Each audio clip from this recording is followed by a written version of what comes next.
Hello students, welcome to the channel Excel Camp. Let's start studies. जैसा कि मैंने आपको बताया था कि हम लोग ज्योमेट्री को प्रॉपरली करेंगे. पहली वीडियो में इंट्रोडक्शन दिया था मैंने. Let's do some concrete work now. Start करते हैं लाइन्स एंड एंगल्स. 5 चैप्टर हैं 9th क्लास में. एक चैप्टर इंपॉर्टेंट है. हर चैप्टर इंपॉर्टेंट है. ये फर्स्ट चैप्टर है तो ज़्यादा इंपॉर्टेंट है क्योंकि ये बाकी सभी चैप्टर्स में इसके कॉन्सेप्ट्स आएंगे. बेसिक कॉन्सेप्ट्स आज डील करते हैं. सबसे पहले आप ये देखिए, व्हाट इज ए रे, what is a line and what is a line segment. सबसे पहले ये समझिए इन तीनों में क्या डिफरेंस होता है, इन तीनों को कैसे रिप्रेजेंट करते हैं. रे जिसका कोई स्टार्टिंग पॉइंट होता है लेकिन कोई एंड पॉइंट नहीं होता.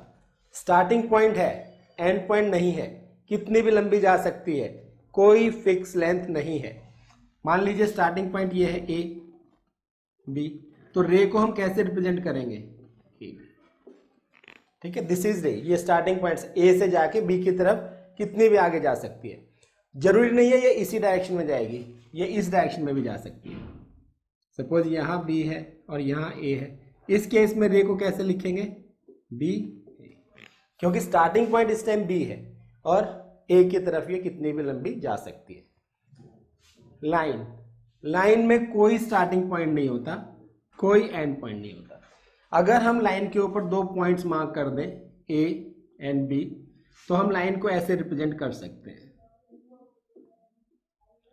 ना इसका कोई स्टार्टिंग पॉइंट है ना कोई इसका एंड पॉइंट है, इसीलिए लाइन की कोई फिक्स लेंथ भी नहीं है. कितनी लंबी है, कितनी भी लंबी हो सकती है. नॉर्मली लाइंस को स्मॉल अल्फाबेट से दिखाया जाता है. Line L, line L, M, N, P, Q, whatever it is, लेकिन हम स्मॉल अल्फाबेट्स यूज करते हैं लाइंस को दिखाने के लिए. ये भी कर सकते हैं लेकिन ये कम यूज होता है. What is a line segment, किसी लाइन का पार्ट. सपोज ये लाइन है ए बी, इसमें ये पार्ट आपने ले लिया C and D, then C D is a line segment. CD is a line segment. इसका स्टार्टिंग पॉइंट भी है, इसका एंड पॉइंट भी है, इसकी लेंथ भी फिक्स है. 3 चीजें सबसे पहले आप ये सीखिए, रे, लाइन, लाइन सेगमेंट. ज्योमेट्री में कॉन्सेप्ट्स अगर आपके क्लियर हैं, ये बात मैं बार बार बोलूंगा जब तक ये चैप्टर्स हमारे पूरे नहीं हो जाते, ये बहुत इंपॉर्टेंट बात है. बेसिक कॉन्सेप्ट्स आपके अगर क्लियर हैं तो ज्योमेट्री आपके लिए बहुत इजी है. No need to worry at all. It's my promise to you, you will enjoy these all topics. Next topic पर आइए.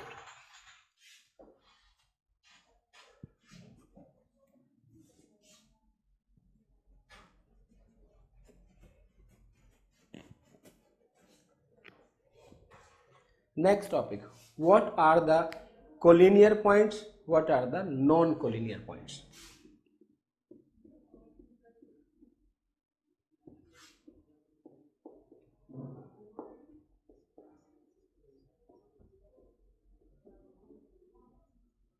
देखिए इसमें कोलिनियर पॉइंट्स वो पॉइंट्स होते हैं जो एक लाइन के ऊपर लाया करते हैं, जैसे ए बी एंड सी.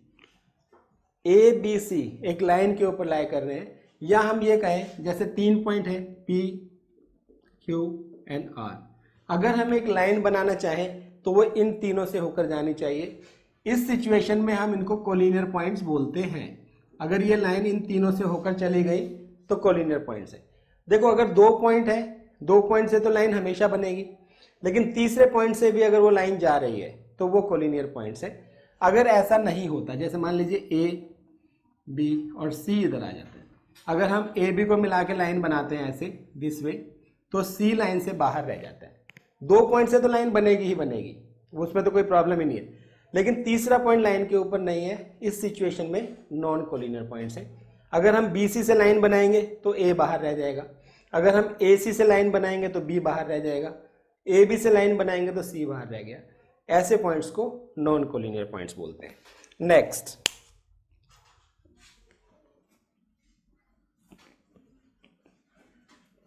देखिए यहाँ पर एक मैं आपको बहुत इंटरेस्टिंग चीज समझाने वाला हूँ.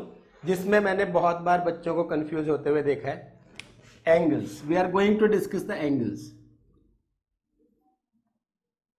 ए बी सी। ये एंगल ए बी सी है, बी इज वर्टेक्स।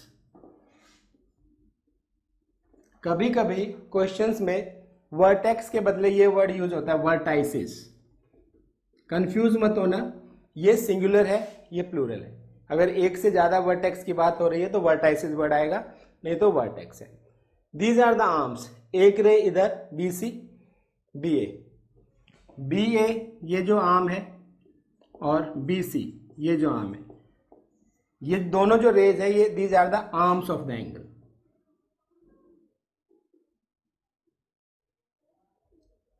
अब देखिए इस एंगल ए बी सी को रिप्रेजेंट करने के तरीके, तीन तरीके हो सकते हैं। हम इसको लिख सकते हैं angle A B C, angle B और एंगल वन। इसको ऐसे वन कर दीजिए, एंगल वन। कभी बुक में एंगल ए बी सी लिखा होगा, कभी बी लिखा होगा, कभी एंगल वन लिखा होगा। इस कॉन्सेप्ट में बहुत सारे स्टूडेंट्स कंफ्यूज रहते हैं कि why we are writing A B C. हम बी भी तो लिख सकते हैं, वन भी तो लिख सकते हैं। इस सिचुएशन में आप इन तीनों में से कोई भी नाम लिख सकते हैं, कोई प्रॉब्लम नहीं है। लेकिन एक सिचुएशन और देखिए। अब आप मान लीजिए एक ही पॉइंट पर एक से ज्यादा एंगल्स बने, तब क्या करेंगे आप? सपोज यहां पर देखिए, दिस वन,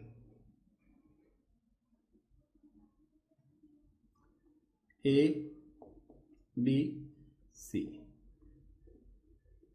एंड बी। अब अगर आप एंगल बी को लिखते हैं, इसे लिखते हैं एंगल बी, तो हमें क्या पता चलेगा कि आप ये वाला एंगल लिख रहे हैं या ये वाला लिख रहे हैं या ये पूरा लिख रहे हैं, क्योंकि बी पर तो एक, दो और तीन एंगल बन रहे हैं। तो ऐसी सिचुएशन में इस तरह का नंबर देना ठीक नहीं है।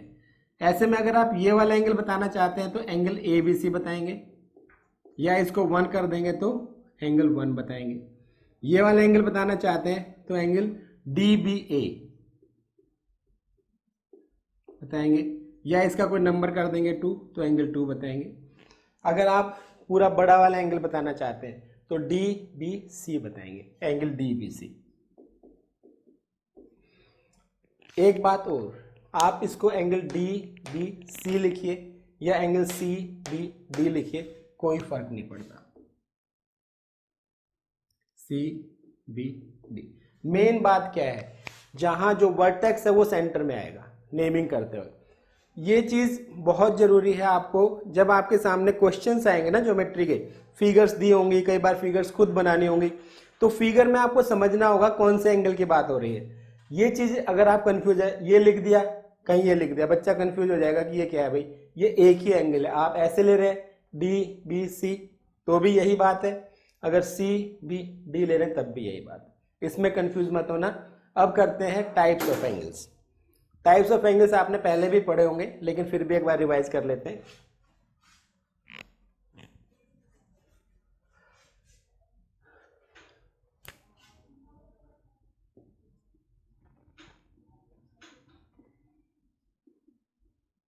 Types of angle, first one acute angle.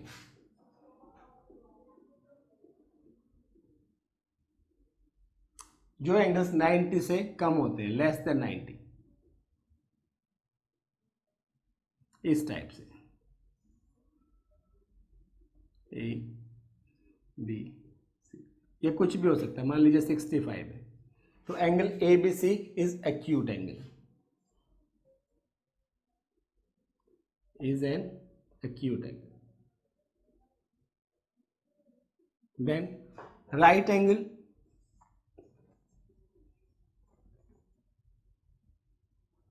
it is equal to 90 degree, this one, A B C।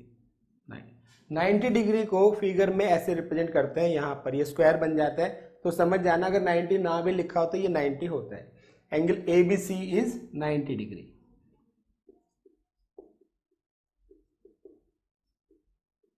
Okay, next इन दो 5 टाइप के एंगल्स हैं, acute angle, right angle, then obtuse angle.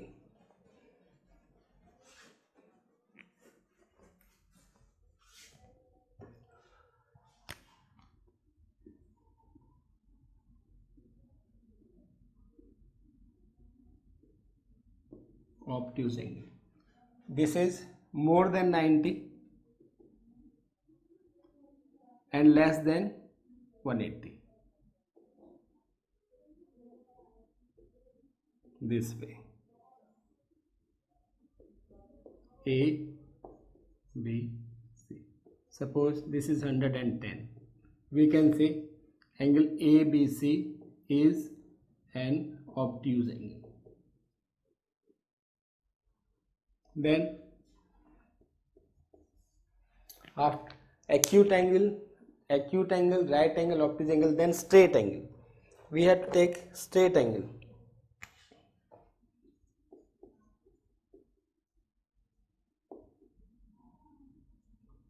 That is 180 degree. A, O, B. This one. जो एक line के ऊपर angle बनता है 180 degree, that is straight angle. Angle AOB is 180 degree. So acute angle less than 90, right angle equal to 90, obtuse angle 90 से ज़्यादा 180 से कम, straight angle equal to 180 degree. अब जो फिफ्थ वन है उसको ठीक से समझ लीजिए, उसमें बहुत कंफ्यूजन रहता है बच्चों को. Reflex angle.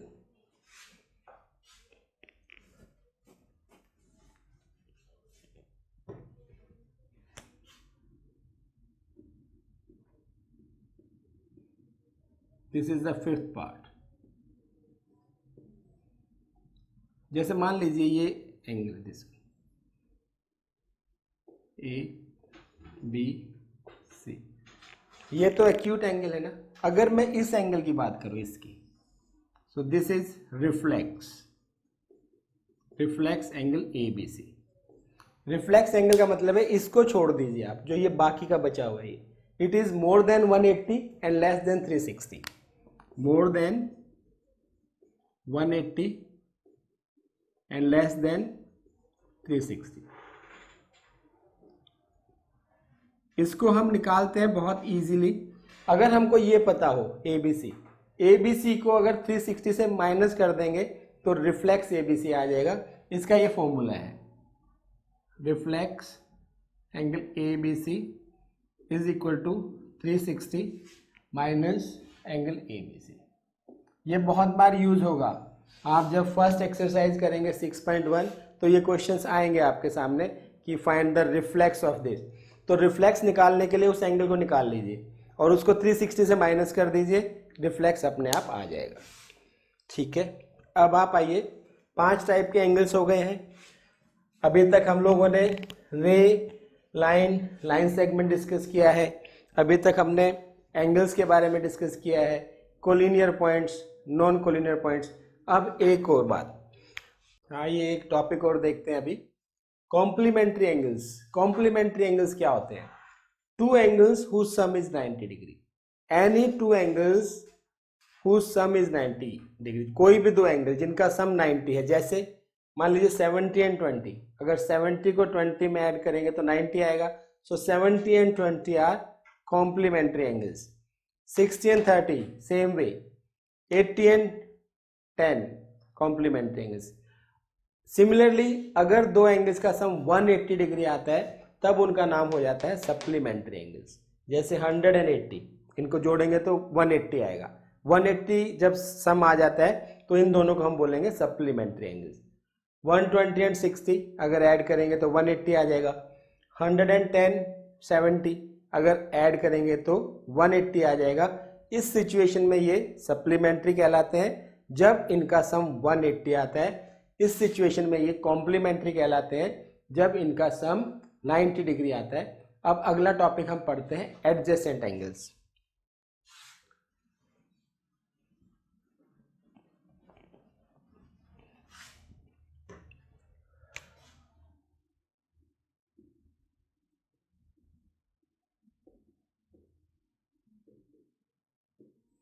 देखिए ये वर्ड्स बहुत बार क्वेश्चंस में दिए जाते हैं तो स्टूडेंट्स इसमें कंफ्यूज हो जाते हैं कि ये क्या है। आपको कंफ्यूज नहीं होना है। मान लीजिए दो एंगल्स हैं ऐसे, A B and C and D. एक एंगल है ए बी सी, एक एंगल है दिस डी बी ए। इनमें जो एक आर्म है वो कॉमन है। देखिए this is a common arm और बाकी की एक आर्म कॉमन आर्म के इस साइड में है, एक इस साइड में है। So this one angle A B C and angle D B A are adjacent angles.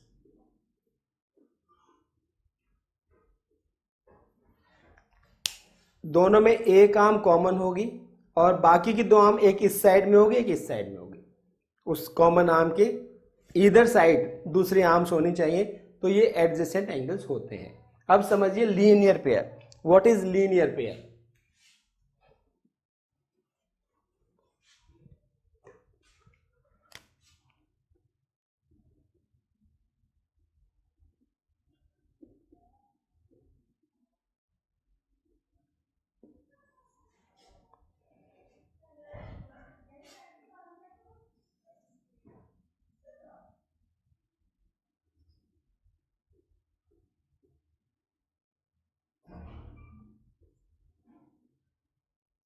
देखिए ये दोनों C A D and B A D, these two are the adjacent angles.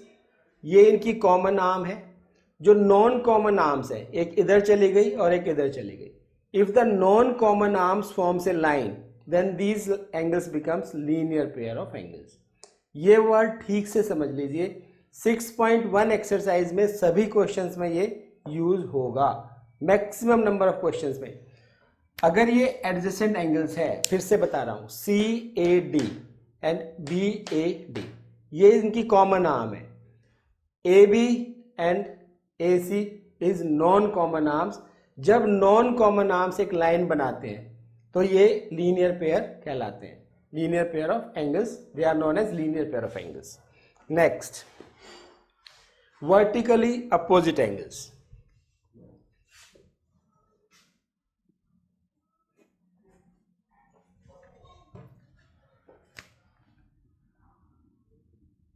vertically opposite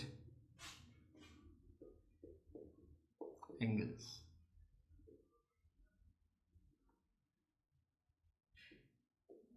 देखिए जैसे दो line आपस में intersect करती हैं,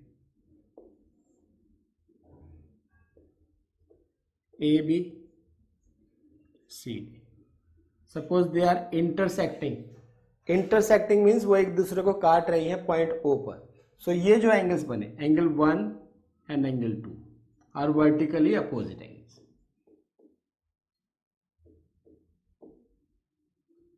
vertically opposite angles. Short form में लिखोगे तो वी ओ ए लिख सकते हैं। ऐसे ही अगर ये एंगल 3 है और ये 4 है, जो आमने सामने, कटने के बाद जो आमने सामने 3 and 4 are 3, angle 3 and angle 4 are vertically opposite angles. ठीक है, this is vertically opposite angles. Now इसमें मेन जो कॉन्सेप्ट्स थे वो हम लोगों ने डिस्कस कर लिए। अब हम आते हैं एक्सिम्स एंड थ्योरम्स। सबसे पहले आप ये समझिए एक्सिम और थ्योरम में डिफरेंस क्या होता है। What is the difference between an axiom and a theorem?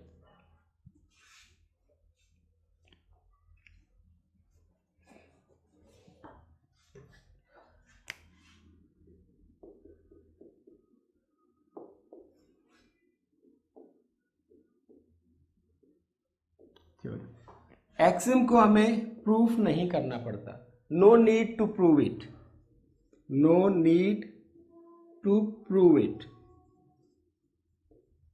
ये मैथमेटिकल स्टेटमेंट्स होती हैं जो हम अपने क्वेश्चंस में यूज कर लेते हैं as it is. Theorems we have to prove them. We have to prove that. हम इन थ्योरम्स को प्रूव करने के बाद अपने क्वेश्चंस में उन प्रॉपर्टीज को यूज करते हैं। ये इनमें बेसिक डिफरेंस है। चलिए बेसिक कॉन्सेप्ट आपका यहाँ खत्म होता है। अब हम एक्सम स्टार्ट करते हैं।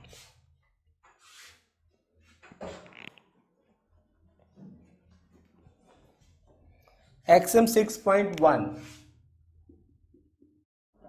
okay, so now let's discuss एक्सम 6.1 and एक्सम 6.2 together। दोनों एक्सम्स को मिला के हम लीनियर पेयर एक्सम बोलते हैं। If a ray stands on a line then the sum of the two adjacent angles so formed is 180। मतलब क्या है कि अगर ये लाइन है और इसके ऊपर ये रे है, रे इस डायरेक्शन में हो, इसमें हो, कहीं भी हो सकती है, तो ये एडजेसेंट एंगल है AOC एंड BOC, इनका सम 180 होगा। If ray OC stands on line AB then AOC plus BOC is 180। ये एक्सम 6.1 है। इसका कन्वर्स भी ट्रू है, इसका अपोजिट, इसका उल्टा भी सही है। If the sum of two adjacent angles is 180 then the non common arms of the angle form a line. अगर इन दोनों एंगल का सम 180 है, this plus this, if angle AOC plus angle BOC is 180 then AB is a line. देखिए ये दो adjacent angle थे, ये इनकी कॉमन आर्म थी, OA and OB non common arms थी। तो ये एक्सम क्या बोल रही है, क्या इसका मीनिंग निकल रहा है कि अगर इन दोनों एंगल का सम 180 है तो non common arms OA and OB this is a line, AB is a line. दोनों एक्सम को एक साथ जब हम लेते हैं तो we call them linear pair axiom. ये बहुत यूज होने वाला है। 6.1 जो पूरी एक्सरसाइज है इसी एक्सम के ऊपर बेस्ड है, तो ध्यान से इसे समझ लीजिए। चलिए आगे चलते हैं, let's proceed further.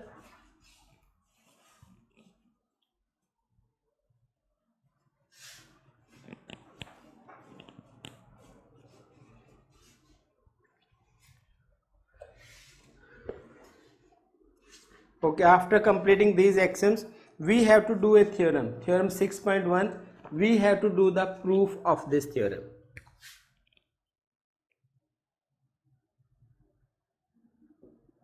Theorem 6.1, if two lines intersect each other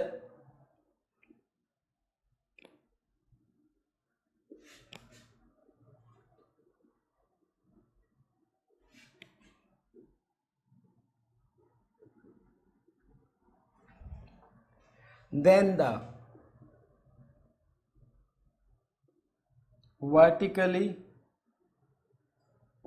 opposite angles are equal.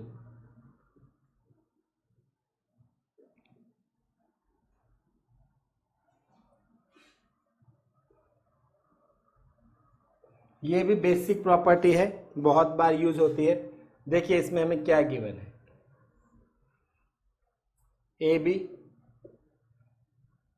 AB is a line, CD is a line, they intersect at O. Okay, given AB and CD intersect at O.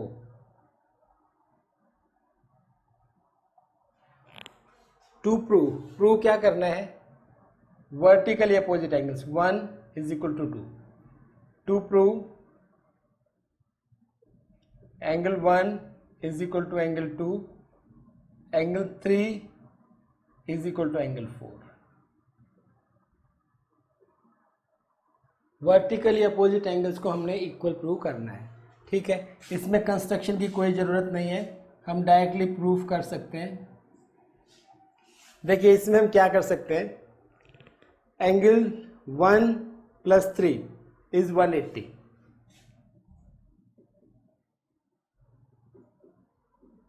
Reason तो आप बता ही सकते हो, अभी अभी discuss किया था कि ये लाइन है और ये रे है, so linear pair action, these are linear pair.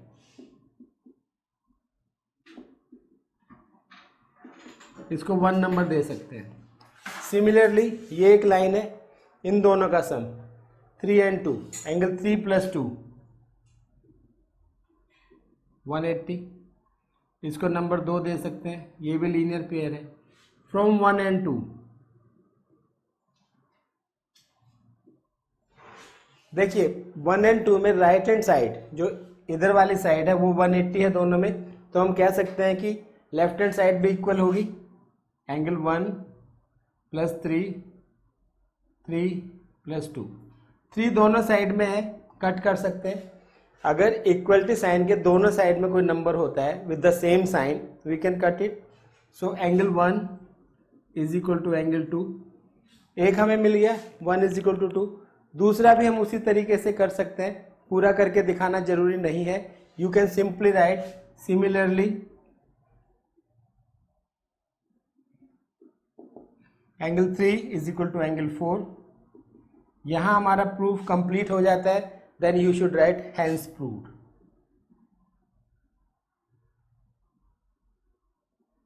ये हमारी थ्योरम 6.1 है जिसमें हमने ये प्रूव किया है कि वर्टिकली अपोजिट एंगल्स इक्वल होते हैं। Let's proceed further.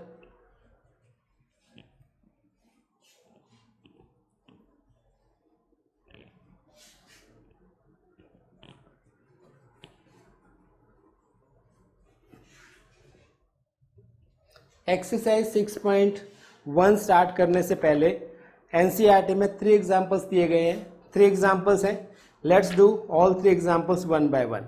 Example 1,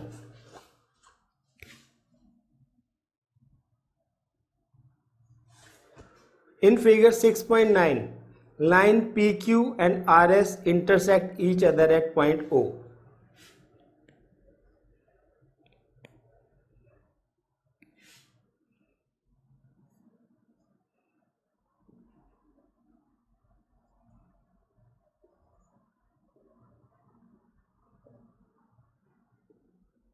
so given लिख लेते हैं सबसे पहले। गिवन PQ एंड RS लिख सकते हैं lines PQ and RS intersect at O। Okay, angle POR ratio angle ROQ is equal to 5:7. Find all the angles.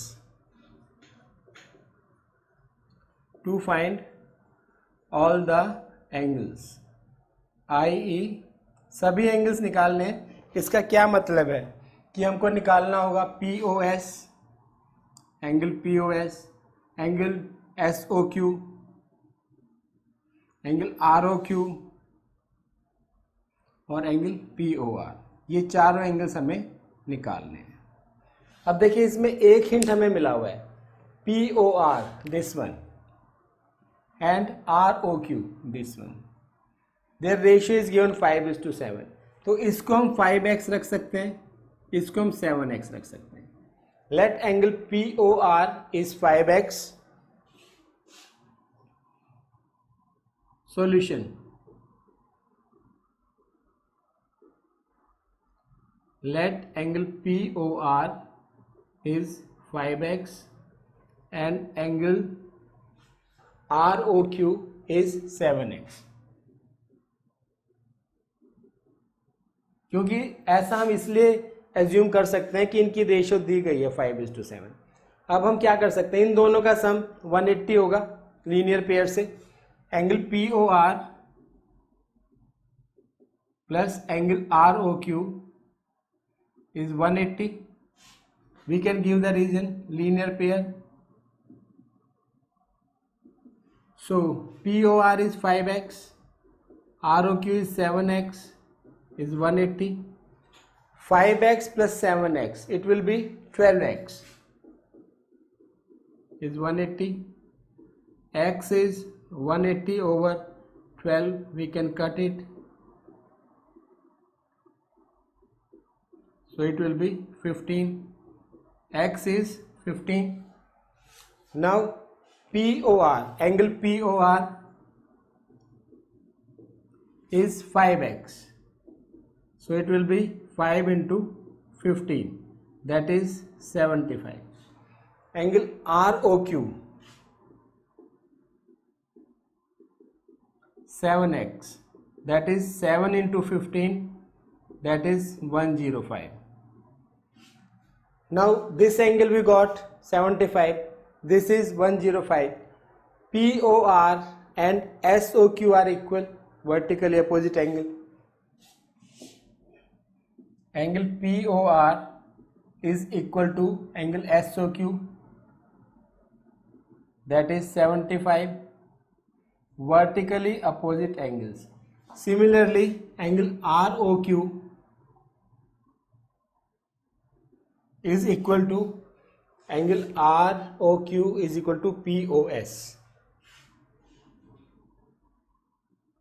105, vertically opposite. This is our answer. This is our answer, that we can write POR is SOQ 75, ROQ is equal to POS 105. This is the example number 1. Let's proceed to example number 2.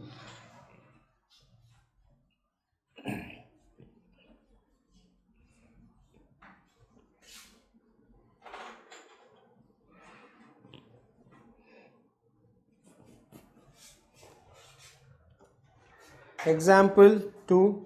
In figure 6.10, ray OS stands on a line POQ. Ray OR and ray OT are angle bisectors of POS and SOQ respectively. If POS is equal to X, find ROT. Before starting this example, you people should know, आपको ये पता होना चाहिए what is the meaning of angle bisector. यहाँ बच्चे बहुत confuse होते हैं कि एंगल बाइसेक्टर का क्या मतलब है. देखिए, जैसे सपोज ये एंगल है ABC, एक लाइन सेगमेंट यहां से जाती है, एक रे इधर से जाती है. If we say that BD, if BD is angle bisector of angle ABC, अगर ये इसका एंगल बाइसेक्टर है, it means this angle is equal to this. It means angle ABD is equal to angle CBD, or we can say angle 1 is equal to angle 2. इस बात को समझ लीजिए, angle bisector किसी एंगल को दो बराबर भागों में बांटता है. बड़े वाला एंगल हर छोटे एंगल का डबल होता है. We can say angle ABC is twice of this, angle ABC is twice of this. This thing we can say. ये मैंने इसलिए आपको बताया कि इस क्वेश्चन में ये प्रॉपर्टी यूज होगी.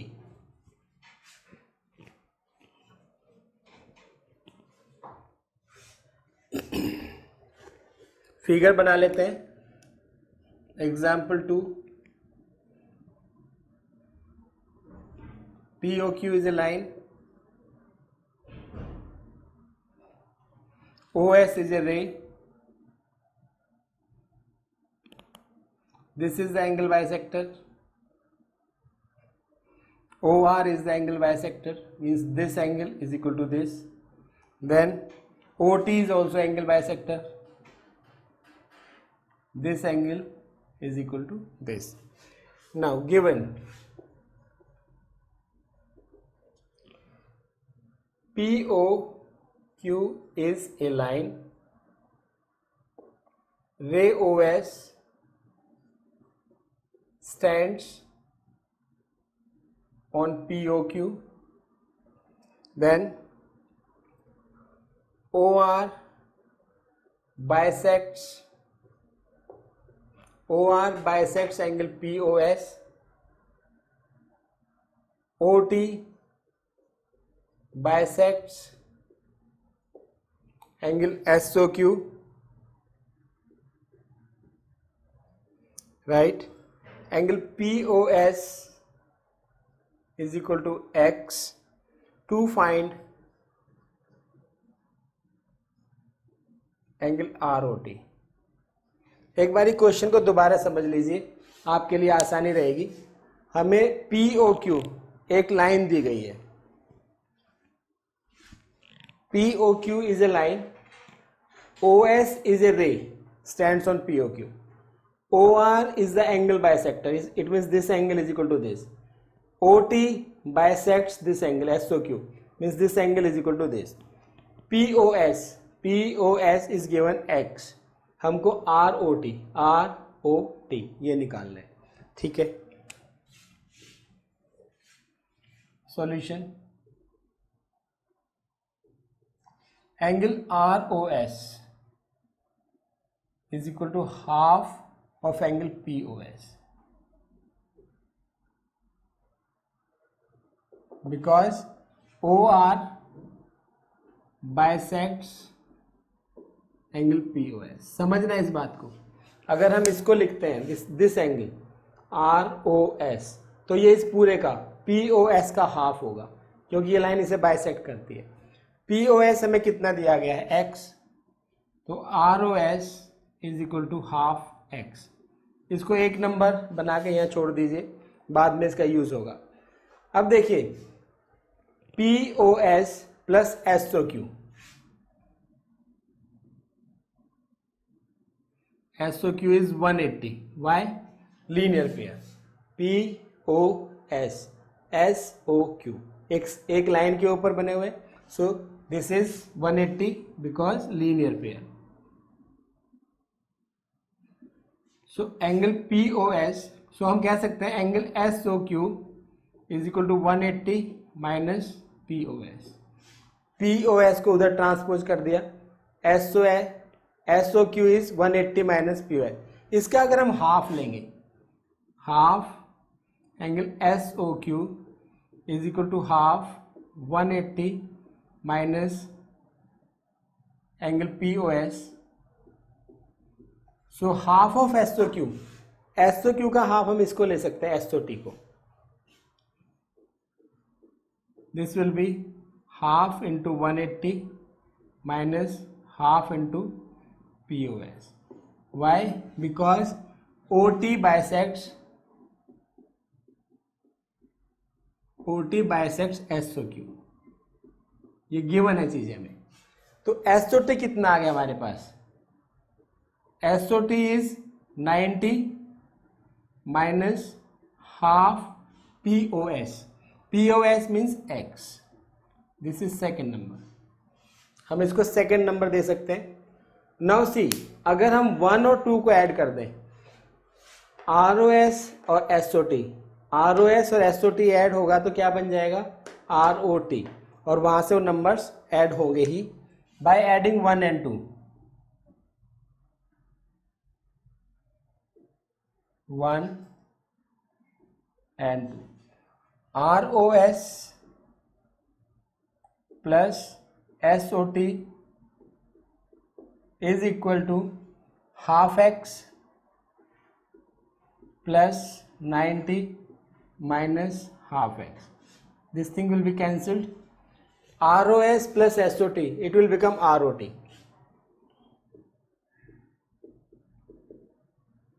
$90. आंसर. हमें क्या चाहिए था? हमें यही तो चाहिए था, ROT. So ROT is 90. One more example. इस वीडियो में एक एग्जाम्पल और करेंगे. ओके, एग्जाम्पल 3 करते हैं. ये इस वीडियो का लास्ट एग्जाम्पल है. OP, OQ, OR and OS are 4 rays. See, OP, OQ, OR and OS are 4 rays. हमें प्रूव करना है, this thing is given. हमें प्रूव करना है POQ plus QOR plus SOR plus POS is 360. जब हम कोई प्रॉपर्टी ना लगा पाए, इसमें कोई स्ट्रेट लाइन नहीं है, तो हम कंस्ट्रक्शन करते हैं. अपनी तरफ से कंस्ट्रक्शन किया. OT, draw OT opposite to OQ.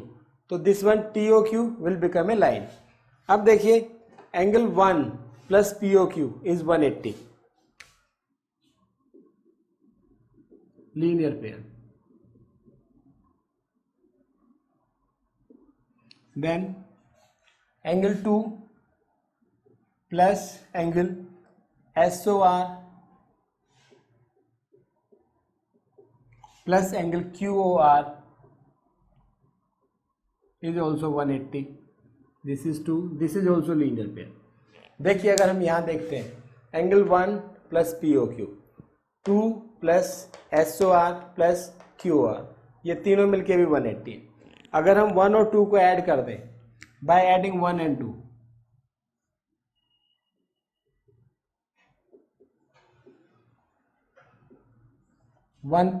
Angle 1 plus 2, then POQ, then SOR, then QOR is 360. 180 plus 180 is 360. Angle 1 plus 2. Angle 1 plus 2 will become POS.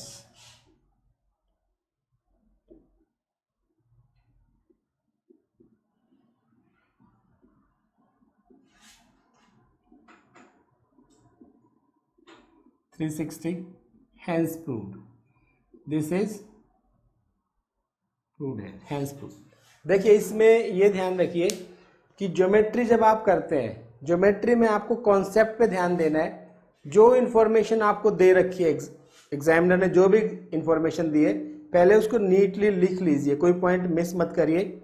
फिर इंफॉर्मेशन को एक बार ठीक से रीड करिए, तब देखिए कि अपना टारगेट क्या है, एग्जामिनर आपसे क्या चाहता है। अगर आप इस अप्रोच को लेके चलेंगे और बेसिक प्रॉपर्टीज को, बेसिक थ्योरम्स को, एक्सम्स को ठीक से समझ लेंगे, ठीक से याद कर लेंगे, तो ज्योमेट्री आपके लिए बहुत आसान हो जाएगी। इस वीडियो में इतना ही। All the best, always have a healthy and happy life.